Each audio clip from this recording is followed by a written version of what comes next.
Hello, in case you haven't heard, Kemi has declared all-out war against Muslims in the UK.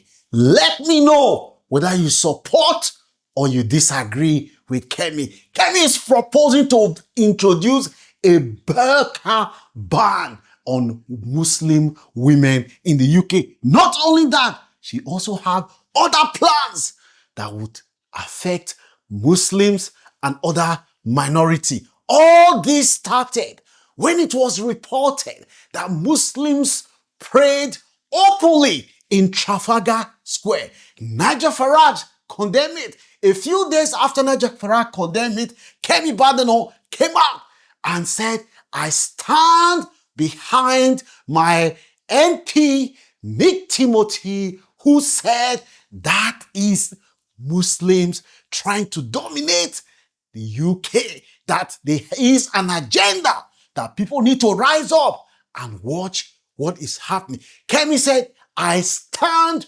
wholeheartedly behind Nick Timothy. He has my 100% support. In fact, I have more things coming up for the Muslims in the UK. It's either they integrate.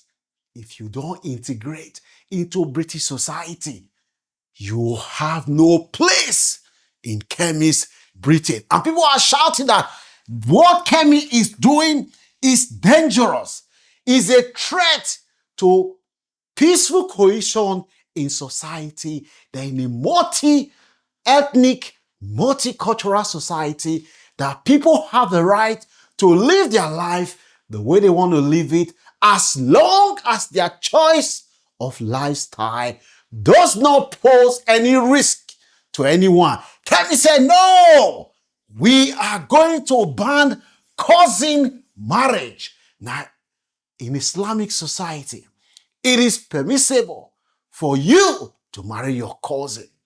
There is the bias in the Quran, according to Muslim scholars, that support that there's nothing wrong. Kemi said, no, that is an abomination in Western society. How can you marry your first cousin? And this is something that a lot of Pakistanis, according to Kemi, they have abused the British immigration system with this system that is time to put an end. No more. You cannot marry your cousin. Whilst Kemi is doing this, a lot of Muslims say, wow, Kemi is doing this at a time when hate crime against Muslims is up the roof in the UK. What is Kemi cooking for us? What is the agenda?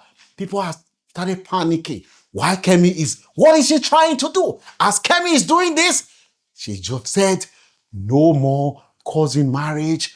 They're going to burn a Burka, and they pray, allowing Muslims to pray openly that it is wrong. Why should they be praying openly that it is, her plan is to tackle extremists in British society? And she said the goal is for security. That why would a woman who is wearing burqa go to public place, cover all her face? That you can't be doing that. It's a threat. That is intimidating people. They should try to integrate. That why are they doing this? People are, the men are saying, we are not stopping our women from dressing the way they want. It's their choice. They can dress the way they want. Can we say, no, it's an oppression. You're oppressing women in an egalitarian society like the UK. Why are you doing this to women? That you're oppressing women. She said, integrate, because we cannot allow a system where a large section of Muslim women, they have been oppressed, that the prayer in Trafalgar Square, there was no women there, it was predominantly men, that this is wrong in 21st century British society. She's raising it, that this is rising, is linked to global conflict, that we have to do it. So people are saying, Kemi is doing all these things because she's pandering to the right at a time when she realized that Nigel Farage is doing very well. She's trying to ignite culture war to try seize the momentum from Nigel Farage. That is what Kemi is trying to do. Now let us now look at the potential benefit. Let me know whether you support what Kemi is trying to do against banning burqa in public place.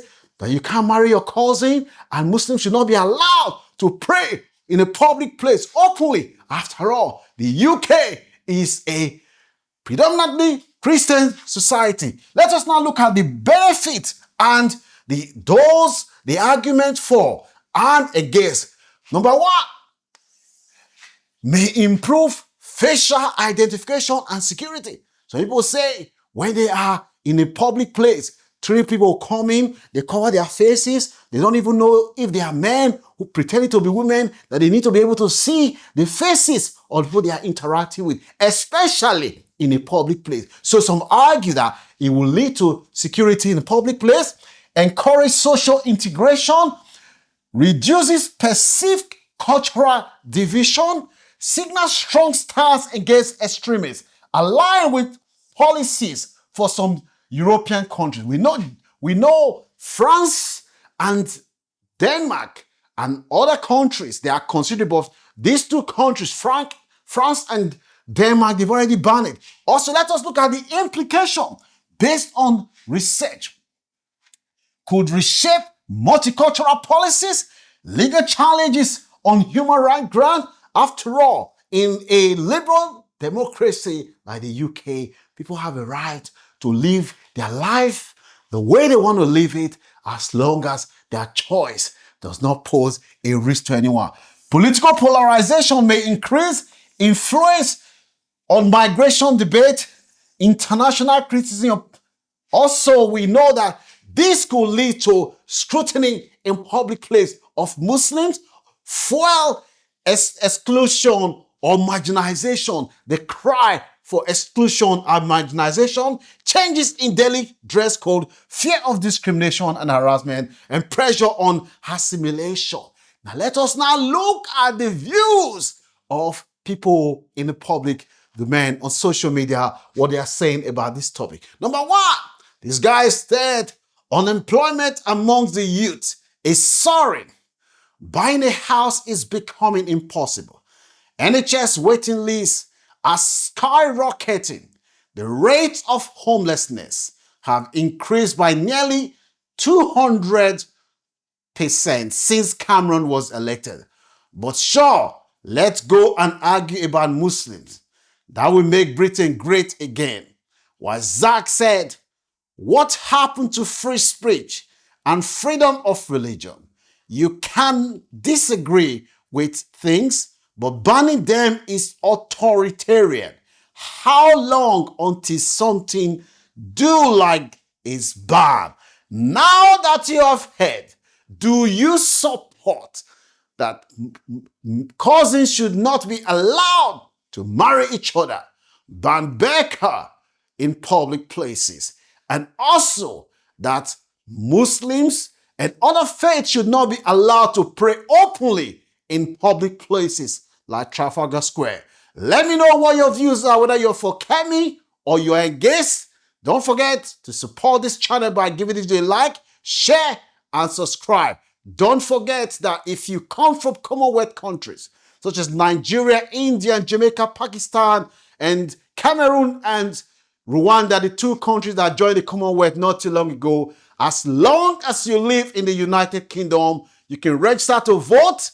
Your vote counts, and by putting your name on the electoral register, that would help you to build your credit. You have one vote, don't waste it. People died for you to have the right to vote. Don't forget to like and share, and so that other people can learn. I'll see you soon.